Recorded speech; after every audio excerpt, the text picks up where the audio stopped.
All right, so we've got this like mountain of headlines, right, from the TV and film world and the whole media landscape. It's a lot to sift through. Yeah, it really is. But that's what we're here for, right? We're going to That's cut through all the noise and find the really juicy bits, the stuff that actually matters, and the stuff that might surprise you. exactly. We want to give you those insights, those unexpected angles without you having to wade through all the clutter yourself. Think of it as your like cheat sheet to understanding what's actually going on in the industry. Yeah, a fast track to the good stuff. So we've got news about everything from kids shows to like the wild world of international TV production, the always changing strategies of streaming platforms, and tons of exciting new projects and the people behind them. It's a really diverse mix. For sure. And there's some real head scratchers in here. Like, did you know that an Australian kids show is now a global phenomenon? It's actually bigger than a certain timeless classic. Really. Yeah.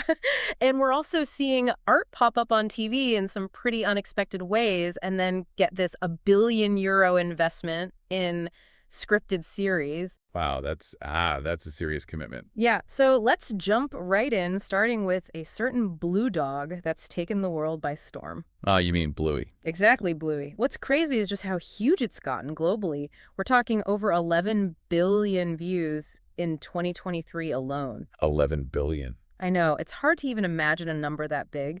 And to really put it in perspective, Bluey is now officially the most watched children's show in the world. Wow, so it's even overtaken Sesame Street. It has, which is pretty wild when you think about it. This little show from Ludo Studio in Australia, first backed by the ABC there and then BBC Studios internationally, it's just blown up. It really has, and it's not just views either. It's a licensing powerhouse, too, Yeah. bringing in some serious cash from merchandise. It's a whole empire, and this success story, it really shows us a few things that are working right now. That short episode format, perfect for how we consume content these days.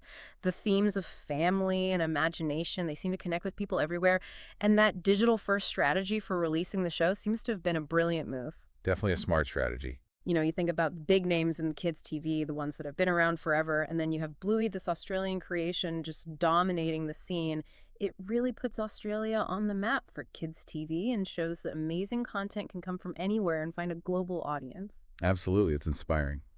But what do you think it is about Bluey specifically? Is it the humor that works for kids and adults, or maybe the way it shows everyday family life in such a relatable way? I think it's a mix of all those things. Yeah. The animation style is really appealing, too. And you're right, the show doesn't shy away from the methiness of parenting. It shows the real joys and challenges, which probably makes it resonate so deeply with families. Yeah, it feels very authentic. And speaking of creativity, let's talk about art because we've seen a real shift in how art is presented on television. It's gone way beyond the traditional documentary format. Right. It's Yeah. become much more about the process, the journey, and the stories behind the art. Yeah, and these shows are finding really clever ways to make the creative process engaging and accessible to everyone. Remember BBC's Vision On. Even for kids, they made art seem fun and approachable, like something anyone could try. Vision On, I vaguely remember that. Yeah, so now you have shows like Sky Art's Portrait Artist of the Year, adding that competition element and weaving in the personal stories of the artists. It's almost like you're watching a drama unfold as the artwork takes shape. It's so true. You get invested in the artists and their journeys. Right. It's like the Bake Off, but for the art world, all about skill and pressure. And then you have shows like Denmark's Kunsteltiden and Australia's Anne's Brush with Fame, which focus more on the collaboration between the artist and their subject and the personal stories that come out of that. It's less about admiring the finished piece and more about understanding the journey and the connection formed. Yeah, that's a great point. And it taps into a broader trend we're seeing with these craft-based shows. People are fascinated by seeing things being made, watching the challenges, the inspiration that speaks to our own creativity and our curiosity about how ideas become reality. Absolutely. Okay, so we've seen smaller productions making a big splash. Now, let's talk about a massive financial move. Banijay, the company behind shows like MasterChef and Big Brother, their CEO, Marco Bassetti, has announced they're investing €1 billion in scripted content over the next 5 years. €1 billion, it's a huge statement. It is, and it's interesting to see where they're focusing their efforts. Bassetti specifically mentioned boosting their local language drama production, buying up more intellectual property or IP, which is essentially owning the rights to stories and characters and forging stronger relationships with talent. Makes sense, especially considering their recent successes with shows like Marie Antoinette and The Tattooist of Auschwitz. They've proven they can make compelling scripted series. Yeah, definitely. And their emphasis on Europe and Latin America is notable too. Yeah, if you look at it strategically, it suggests they're targeting regions with strong storytelling traditions and big potential for growth in the streaming era. Investing in local language drama allows them to tap into specific cultural nuances and connect with audiences in those markets. Right. It's about being authentic and the focus on IP. That's all about owning those valuable creative assets and having the power to develop them into franchises for the long term. It's a smart move for long-term success. Speaking of long-term impacts, we're still seeing the ripple effects of the COVID-19 pandemic on broadcasting, aren't we? It really changed the game. Oh, absolutely. The pandemic accelerated so many shifts that were already happening. Remote production became the norm. Cloud workflows became more common, and hybrid work models are now standard. It's like the industry was catapulted into the future, and it seems like this has led to more investment in IP-based technologies and a more global approach to finding talent. It has, and it also shows how resilient and adaptable the broadcast industry is. There are still challenges, especially with live events and recruitment. But the pandemic forced the industry to become more flexible and embrace technology. The ability to work with people from all over the world has really expanded. For sure, it's been a period of rapid evolution, now shifting gears to individual talent. Amanda Seyfried is starring in this Peacock thriller, Long Bright River, and it sounds like a pretty big departure for her. Yeah, it's a really interesting shift for her. Mickey Fitzpatrick, a Philadelphia police officer dealing with murders and her sister's disappearance. It's a far cry from the roles we typically associate her with. Sounds pretty intense and gritty. Apparently, a note from Broadway director Lee Silverman was really important for Amanda in helping her connect with the character and overcome any self-doubt. It's always cool to hear about those pivotal moments for actors. It is, and it shows the importance of creative challenges and how much mentorship and encouragement can influence an artist's growth. The adaptation of Liz Moore's novel by Nikki Toscano seems to have been well received with praise for Amanda's performance and the layered storytelling. Right, let's talk about a big event in the TV world, Series Mania. The 2025 festival was a record breaker, wasn't Yeah, it? huge record attendance, 4,600 industry professionals. Series Mania is solidifying its place as Europe's top television festival. Impressive. And what's really interesting is its growing influence as a hub for co-productions.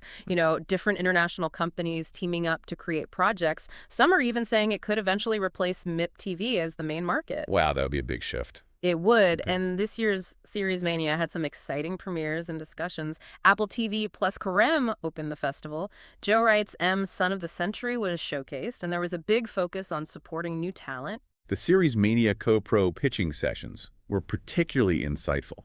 There were 16 projects pitched, spanning a variety of genres, but a significant number were crime thrillers and English language productions. So a trend towards those genres? Seems like it, and what's really exciting is that projects from places like New Zealand and Uganda were included, showing a truly global reach for these collaborations. That international aspect is so key, and the deal, a political thriller set during the 2015 Iran nuclear talks, won the inaugural Buyer's Choice Award. That's got to be a good sign. It is. The film delves into diplomacy and personal sacrifice during those high-stakes negotiations, and the fact that it was a co-production between Switzerland, France, Luxembourg, and Belgium.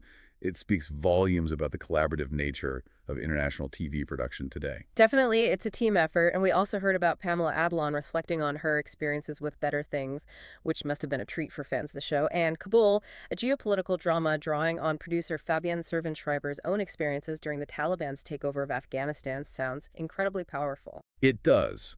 When personal stories intersect with major historical events, it adds a layer of authenticity and depth that's really compelling. Absolutely. And Studio Canal presented The Corsican Line, a Corsican crime series with a female lead, which is always great to see, and get this. Uberto Pasolini, the director of The Full Monty, is adapting Gulliver's Travels for television, a 6-episode series. Wow, that's an interesting one. Reimagining such a classic story for a modern audience could be really creative. For sure, there are so many ways to explore those themes in a fresh way. Now let's zoom in on some individual projects and deals. Kaylee Cuoco is starring in a new suspense drama called Vanished with a really diverse international cast. It seems like established film and TV stars taking on leading roles in streaming thrillers is becoming more and more common. It speaks to the quality and reach of these platforms. Yeah, they're attracting some serious talent. And Nicholas Hoult is going to star in an untitled Amazon MGM thriller directed by David Leitch. Sounds action-packed. And the BBC has greenlit The Cage, a crime thriller from Tony Schumacher, who wrote The Responder. So that's generating buzz already. And then there's Jack Raynor joining Lee Cronin's The Mummy, another fresh take on a classic monster story. It seems like there's a constant hunger for both original thrillers and reimagined familiar stories, especially in the horror genre. It's having a real moment. It is. Hulu is developing a Black Widow-inspired drama from Liz Meriwether with Emmy Rossum possibly starring, expanding the Marvel Universe in an interesting way. And Apple Films is teaming up with Joseph Kosinski and Jerry Bruckheimer for a UFO thriller, tapping into that whole fascination with unidentified aerial phenomena. Those are some big names and big concepts. It's exciting to see what they come up with. Definitely Kevin Hart is back in the comedy world, starring in Netflix's 72 Hours, and Lizzo is going to play the legendary gospel singer Sister Rosetta Tharpe in an Amazon MGM biopic. Wow, that's incredible casting and such an important story to tell. It is. Sister Rosetta Tharpe was a pioneer, and it's great to see her life and legacy being celebrated on screen. Linda Cardellini has joined Peacock's Crystal Lake series, the prequel to Friday the 13th, some more horror goodness there. And Roadside Attractions and Lionsgate have acquired the rights to the film adaptation of the musical Kiss of the Spider-Woman. That's an interesting one. A musical adaptation for the big screen. It will be interesting to see how they translate it. Yeah, on the distribution front, Paramount Plus has launched an ad-supported premium tier in Germany, Austria, and Switzerland, following a trend we're seeing across streaming platforms. And All3Media International has secured some major global deals for the thriller protection. The expansion of ad-supported options shows how streaming business models are evolving to generate more revenue and appeal to a wider range of subscribers. And the international interest in protection highlights the global demand for well-made thrillers. Definitely suspense and intrigue. They travel well. Blue Ant Media is acquiring Boat Rockers production assets and going public, a big move in the production landscape. MTV Documentary Films has picked up Predators, a Sundance hit that explores the ethics of true crime TV, and Warner Bros. Discovery is investing in Dubai-based OSN streaming, expanding their reach in the Middle East and North Africa. These acquisitions and investments show how the global media market is constantly changing. Companies are jockeying for position and trying to stay ahead of the curve. It's a dynamic landscape for sure. Roku has ordered Alan's Universe, a show from social media personality. Alan Chicken Chow, another example of platforms embracing online talent, and we've seen a bunch of executive moves. Fleur Wheatley has joined Seven. One Studios' Ancil Novak-Rogers is leaving TVNZ due to cost-cutting.